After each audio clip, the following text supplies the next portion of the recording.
Asambleísta Gabriela Rivadeneira. Gracias. Un saludo especial a todas las compañeras y compañeros. Reconocer a los asambleístas que para intervenir en este pleno pues han dado la molestia de leer la ley, reconozco muchísimo eso, y también hacer un llamado a quienes sin tener idea de lo que contiene la ley vienen con una demagogia típica de los partidos tradicionales a querer pescar a río revuelto en pleno periodo electoral. Así que un llamado de más seriedad, responsabilidad y decencia política en este pleno. Yo quiero decirles que en este año tuvimos un evento muy importante, hace un par de meses aquí en Quito, que fue justamente el Encuentro del Hábitat, la conferencia que nos invitó a todos los países a debatir sobre qué tipo de ciudades queremos y sobre todo sobre la accesibilidad que deben tener los ciudadanos frente a esa vivienda, viviendas con servicios básicos, viviendas que puedan garantizar dignidad de vida a la familia ecuatoriana, y en ese marco también ha reconocido nuestra propia Constitución en el artículo 31, donde se reconoce el ejercicio del derecho a la ciudad.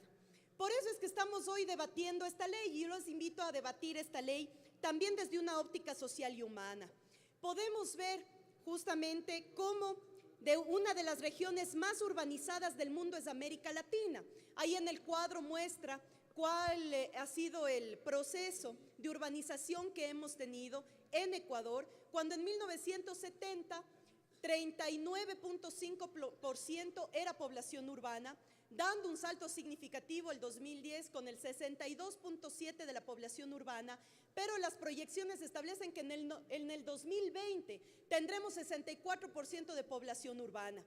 Por lo tanto, si es que las ciudades y quienes tienen la responsabilidad del ordenamiento territorial, que son los gobiernos autónomos descentralizados, especialmente las municipalidades, no tomamos previsión sobre este crecimiento de población urbana, vamos a obligar, como ya se ha visto al momento, que muchísimas familias estén obligadas a buscar terreno, tierra o instalarse en viviendas informales, especialmente en una sobrepoblación en las periferias que se han vuelto periferias de la pobreza.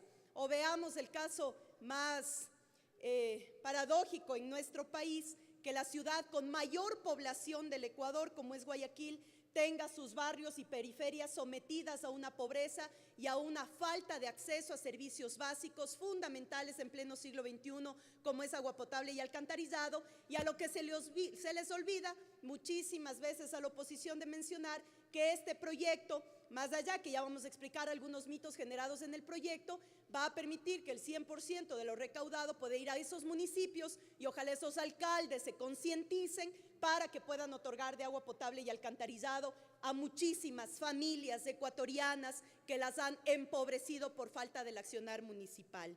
En ese sentido, yo creo que es un reto fundamental, porque además coincide con los acuerdos de Hábitat 3, hablar sobre el acceso a vivienda asequible, que incluye mecanismos que limiten la especulación inmobiliaria. Por eso es indispensable, compañeras y compañeros, considerar que el ánimo de esta ley es evitar la concentración de la tierra, no solo de la vivienda, sino de la tierra. Si vemos el índice de Gini para la tenencia de la tierra para el año 2009, nos damos cuenta que llega al 0.80. Eso quiere decir que todavía tenemos en este país la concentración de la tierra en poquísimas manos. ¿Qué es entonces lo que planteamos si es que no vamos contra la especulación? ¿Qué estaríamos permitiendo si dejamos la especulación vigente? Que los individuos que esperan ganar sin haber realizado ningún tipo de trabajo ni inversión sobre el bien, apropiándose por lo tanto de factores ajenos, la mayoría de las veces dependientes de la inversión pública, dejen de tener ingresos extraordinarios. Exactamente eso, ingresos extraordinarios. Por eso es que tenemos que rechazar la especulación, porque de los datos otorgados por el Servicio de Rentas Internas nos dice que en los últimos años, en las 9 ciudades más pobladas del Ecuador, tenemos una ganancia de más de 600 millones de dólares en esta ganancia extraordinaria que ha ido a esas muy pocas manos que han concentrado la tierra en nuestro país.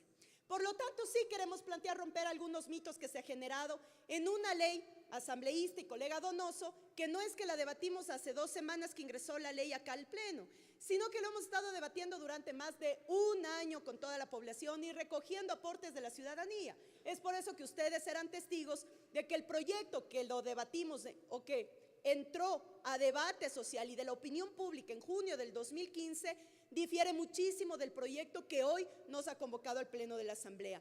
¿Cuáles son mitos importantes para romper alrededor del tratamiento de esta ley? Primero, no vamos a poner un impuesto con carácter de retroactivo. Primer mito que debemos romper y que debemos empoderarnos para un debate serio. No es un impuesto con carácter retroactivo. Si una persona ya posee un bien, podrá venderlo en el futuro y se aplicará la legislación anterior, que valga la pena notar, en Ecuador está en vigencia la ley de plusvalía desde 1970. Hoy, cualquier ecuatoriano o ecuatoriana que desee vender un bien, no solamente que no cuenta con excepciones, ni con tablas diferenciadas, ni con un montón de condicionantes que ya pone esta ley, sino que paga todos igual el mismo porcentaje del impuesto otorgado desde la ley vigente de 1970. Por lo tanto, ¿qué hace esta ley? Marca la diferencia entre la ganancia ordinaria y la ganancia extraordinaria a la hora de vender un bien. La ganancia ordinaria corresponde al valor de adquisición del bien por un factor de ajuste. En esto, imprescindible tomar en cuenta que el factor de ajuste utilizado es por construcción ostensiblemente mayor a la tasa de inflación y en un tiempo corto, mayor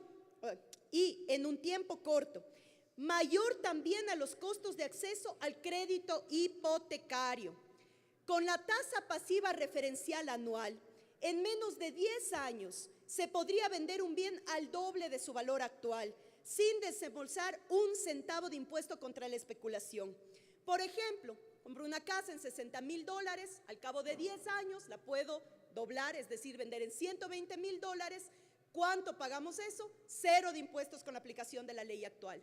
Porque además hay un margen exento sobre el valor real del bien, que es cerca de $9,000, que corresponde a los 24 salarios básicos unificados. Otro mito: es incorrecto manifestar que este impuesto es confiscatorio, que es lo que hemos escuchado muchísimo en este pleno. No es confiscatorio, primero porque ni siquiera es recaudatorio. Si se observa con detenimiento la fórmula de cálculo, esta privilegia la venta en un tiempo más largo, el uso sobre cualquier tipo de especulación, reconoce la inversión en mejoras y evita la doble tributación.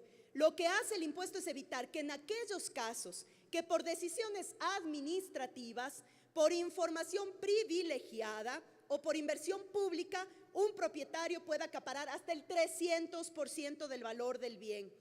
Nunca, escuche los ecuatorianos y ecuatorianas que nos están escuchando, nunca el impuesto efectivo llega al 75%. O sea, para que tengamos que pagar el 75%, se debería vender el bien a 100 veces el valor real de la propiedad, porque siempre está exento el valor real de la propiedad. Entonces eso también hay que decirlo con absoluta claridad para que no se engañe a las familias ecuatorianas. Finalmente, hay 4 asuntos a los que quisiera referirme que sustentan el derecho a la ciudad constitucionalmente reconocido y en procura de la vivienda inclusiva, que significa modificar la normativa poniendo énfasis en políticas de vivienda justa para los grupos más vulnerables. Aquí, y he hecho llegar esto por escrito al asambleísta ponente, presidente de la Comisión de Gobiernos Autónomos Descentralizados, Richard Calderón, la propuesta es que en el artículo 4, que a continuación del artículo 561 del Código Orgánico de Ordenamiento Territorial, agrega la sección 12ª en el artículo 561.12. En el 1.1, elimínese en el literal D la frase promoción inmobiliaria. Y en el 1.2, incorpórese como exenciones las siguientes: personas con enfermedades catastróficas que necesiten vender sus inmuebles para cubrir los costos de la enfermedad o, en su defecto, de la recuperación de su estado de salud. Otra excepción que planteamos: a mujeres cabezas de hogar con un capital de bienes inmuebles inferior a $100,000.